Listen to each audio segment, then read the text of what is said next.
If you're someone who really loves to drive, you know that a gear stick is so much more than just a lever sticking out of the floor. It feels like a direct connection, like you're a conductor leading this incredible mechanical symphony that's happening right underneath you. So let's dive in and really figure out the magic behind the manual shift. I mean, have you ever really thought about it? You move it from first to second, and the whole feel of the car changes. But what are you actually commanding? What kind of complex dance are you starting inside that metal box? Well, that's exactly what we're going to break down. But before we even get into all the gears and shafts, we kind of have to ask a more basic question.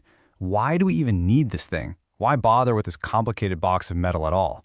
Well, it's because your car's engine, it's really powerful, but it's also, let's say, a little bit picky. It has a very specific happy place. And here's a great way to think about it.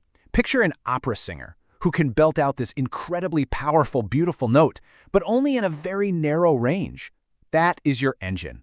It only makes its best power, its best torque, in a pretty limited RPM band. And this right here is the fundamental problem. On one side, you've got the engine, our fussy opera singer who just wants to stay in its perfect RPM zone. But on the other side, you've got the wheels, and they need to do everything from barely crawling out of a parking spot to flying down the highway.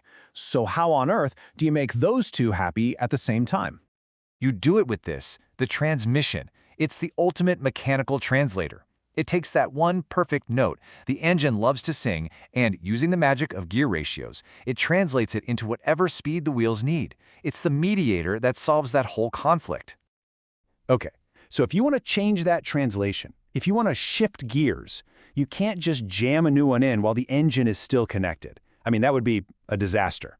So the very first step in any gear change is a temporary but super important breakup. Let's meet the clutch. And honestly, this is probably the best way to think about it. The clutch is the thing that controls whether the engine and the gearbox are together or if they're on a brake. It's the key that makes this whole gear-changing process even possible. So here's how it works. When your foot is off the clutch pedal, pedal up, their status is in a relationship. A massive spring is clamping them together, and all that engine power flows right into the transmission. But the second you push that pedal down, the status immediately changes to it's complicated. That clamp is released, and the power is totally disconnected. And that's the whole point, right? By pushing in the clutch, you create this little pause, this window of opportunity where the engine's just spinning on its own, and the gearbox is temporarily free from all that power.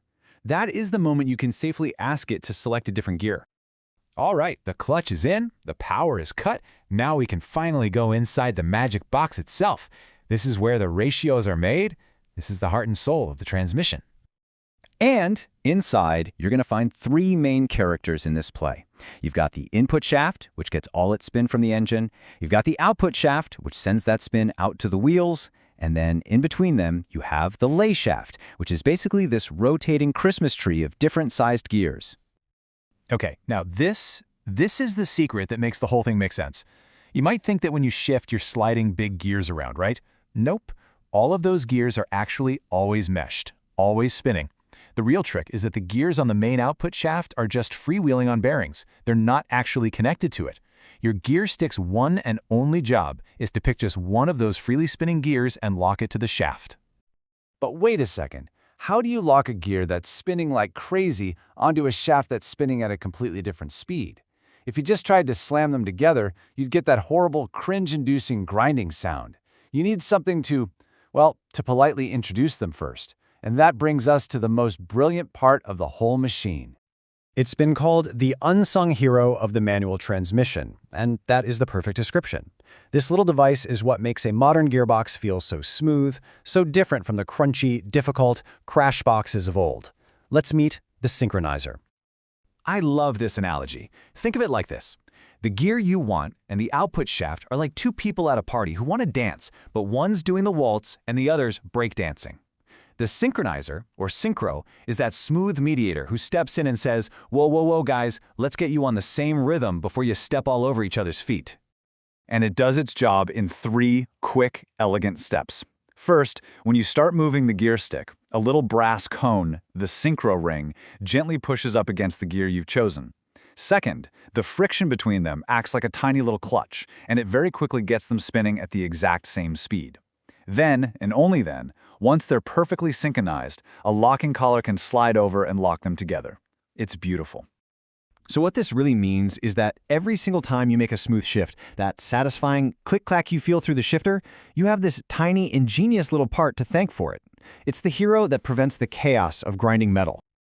Okay, we've met all the players. We've got the picky engine, the breakup artist clutch, the freewheeling gears, and our heroic little synchronizer. Now, let's put it all together and watch the full performance from start to finish.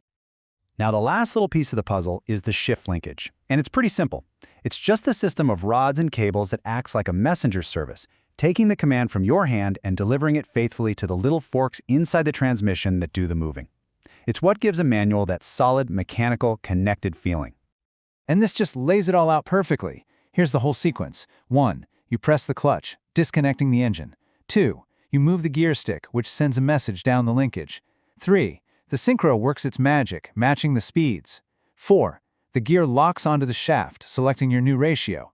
And finally, 5. You smoothly release the clutch, reconnecting the engine's power, now flowing through a totally new gear.